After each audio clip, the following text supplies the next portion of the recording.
Today we're making ice cream.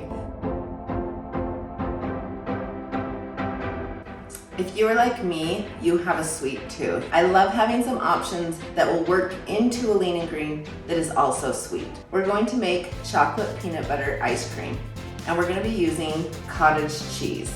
This is a quick, super simple recipe. To start, we're going to go ahead and have 8 ounces of cottage cheese. So this will be 2/3 of your lean. You will have to supplement with some other protein to finish off your lean. You can use the full 12 ounces of low-fat cottage cheese.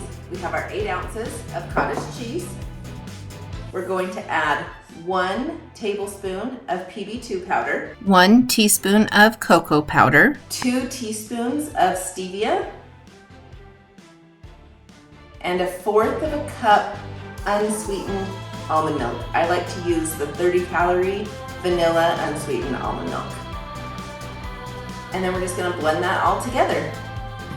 Now I love my little immersion blender. You can put this in a regular blender if you'd like, but I think this makes it super simple. And plus you can then keep it right in your bowl and pop it right in the freezer.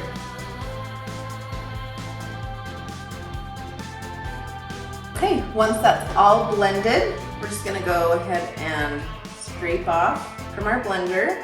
And we'll use these great little spatulas that will get inside and get all of it. Once it's all nice and smooth, we're gonna go ahead and pop that in the freezer for about 60 to 90 minutes and it will be ready to eat. Okay, it's been 90 minutes and I just took it out of the freezer. I also like to add a tablespoon of chopped almonds. And that's gonna count as half an optional snack. And if you'd like, you can add a tablespoon of Cool Whip. Enjoy your healthy dessert.